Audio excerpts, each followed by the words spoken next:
You have always suspected you are living inside a story, not metaphorically, literally.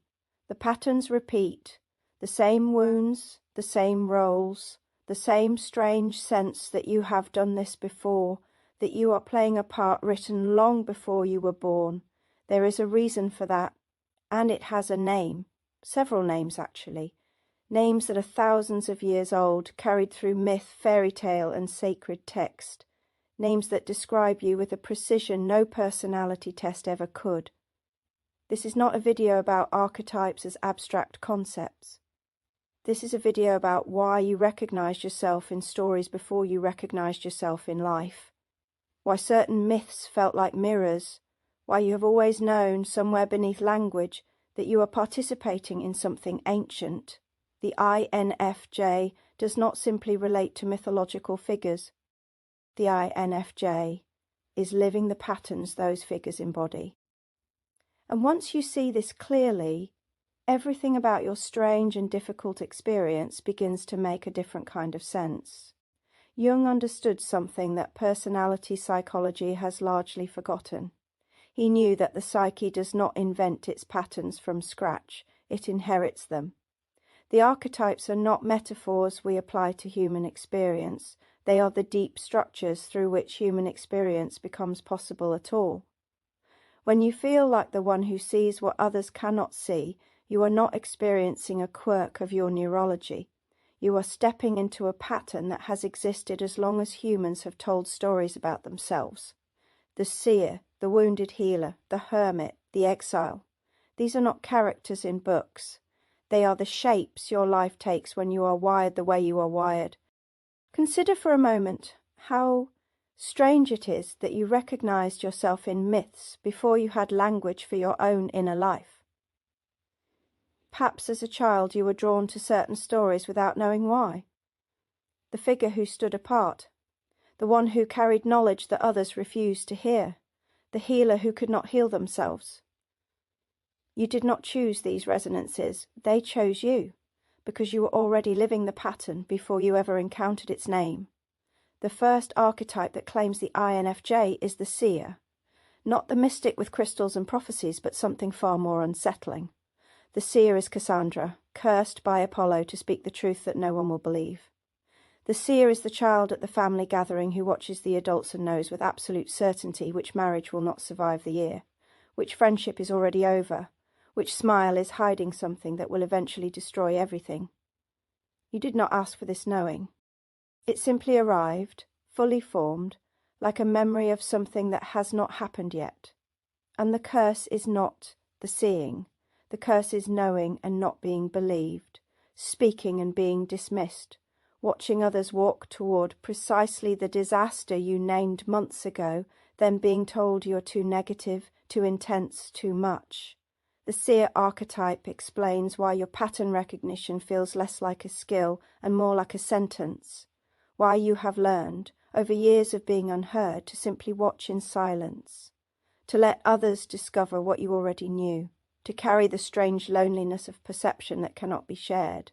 But the seer is not alone in the INFJ's mythic inheritance. Alongside this figure walks the wounded healer, Chiron, the centaur of Greek myth, who trained the greatest healers of his age, whilst carrying a wound that would never close.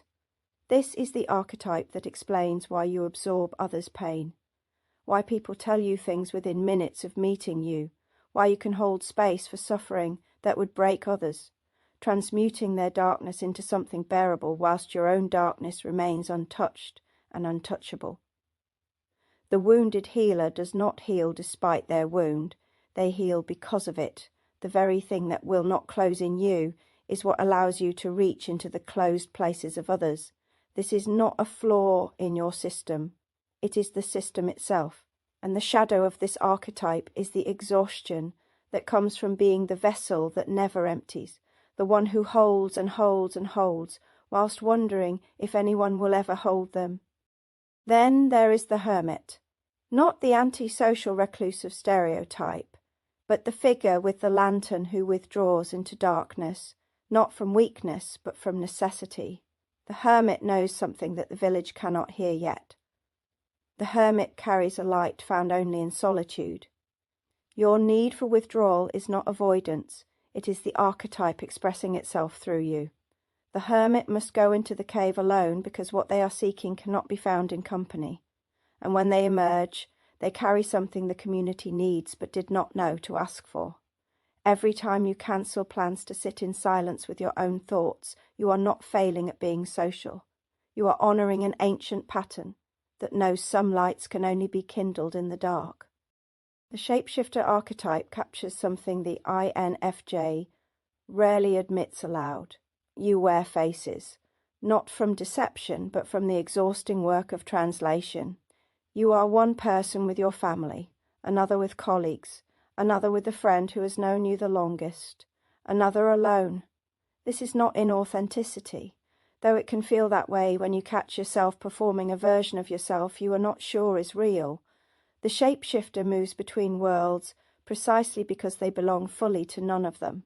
They are translators speaking the language of each realm whilst remaining native to none, and the shadow of this archetype is losing track of which face is yours, forgetting what you look like beneath the masks, suspecting in your darkest moments that perhaps there is nothing beneath them, that you have been shifting so long you have shifted away from yourself entirely.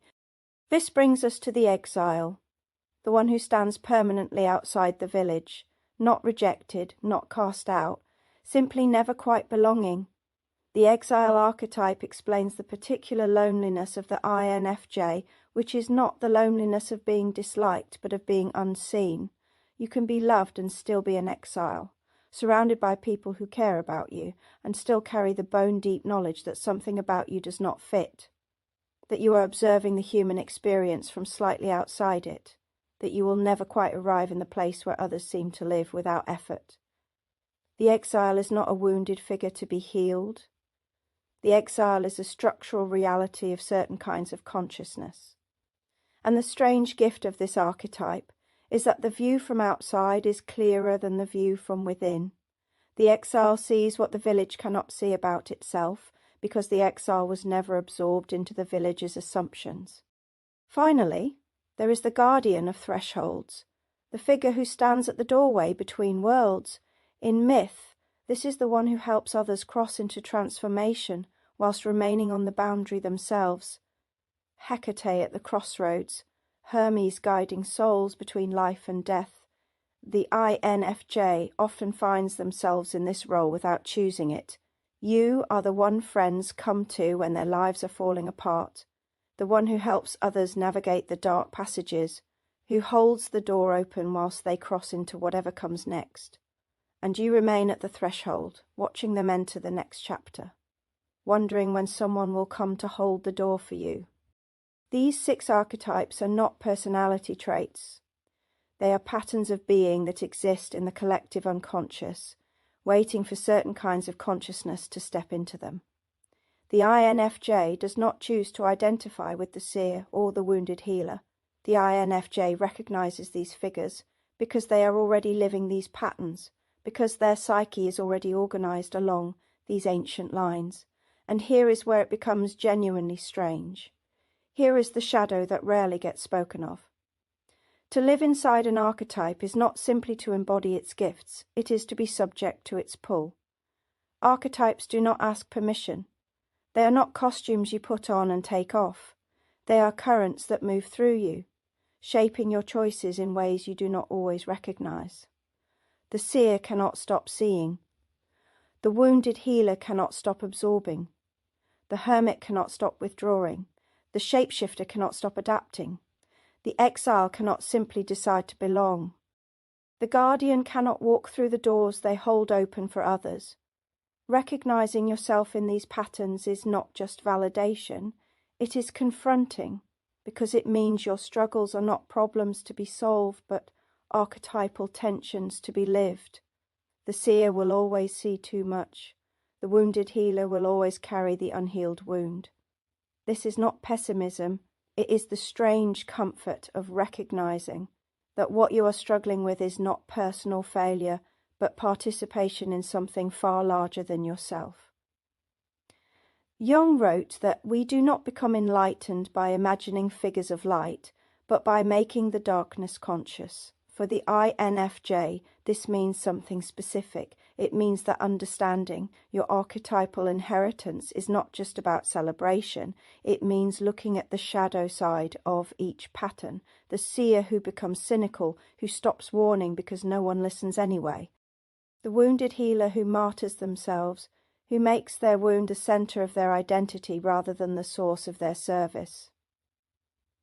The hermit who withdraws so completely that they forget how to return. The shapeshifter who loses all sense of their own face. The exile who builds their identity around not belonging, who begins to need the loneliness they once simply endured. The guardian who serves so constantly at the threshold that they never cross into their own transformation. These are not failures of the archetypes. They are what happens when the pattern runs without awareness. When you live the archetype unconsciously, it lives you. What does it mean, then, to live these patterns consciously? It means recognizing when you are in the grip of archetypal energy, noticing when the seer's knowing is sliding into despair, when the wounded healer's gift becomes a compulsion, when the hermit's necessary withdrawal becomes avoidance, when the shapeshifter's adaptation is erasing you, when the exile's outsider perspective is hardening into permanent disconnection, when the guardian's threshold service is keeping you from your own passage. Consciousness does not dissolve the archetype. You will still be the seer. You will still be the healer. But you will carry the pattern rather than being carried by it. You will serve the archetype rather than being enslaved by it. This is what Jung called individuation. Not transcending the archetypes, but entering into a relationship with them, but becoming the person who lives the pattern rather than the pattern living the person. And this is why myth matters. This is why stories that are thousands of years old can still reach into your chest and name something you thought no one else knew. Myth is not entertainment. It is not literature. It is the language the psyche uses to understand itself. When you feel Cassandra's isolation, you are not being dramatic. You are recognizing an archetypal reality that exists outside any individual life. When you feel Chiron's unhealed wound, you are not indulging in self-pity. You are touching something that healers have carried for as long as healing has existed. The myths do not describe experiences that happened to people long ago. They describe patterns that repeat in every generation, waiting for the consciousness that will recognize them. You have always felt like a character in a story you cannot name, and now perhaps you have some of the names: the seer, the wounded healer, the hermit, the shapeshifter, the exile, the guardian of thresholds. These are not labels to add to your identity. They are mirrors in which you might glimpse what you have been carrying all along, what you have been living without language to hold it. The patterns are ancient, and you are their contemporary carrier, not because you chose them, but because they chose the kind of consciousness you were born with. If something in this video named a pattern you have been living without knowing it had a name, I would love to hear which archetype resonated with you the most. Tell me in the comments.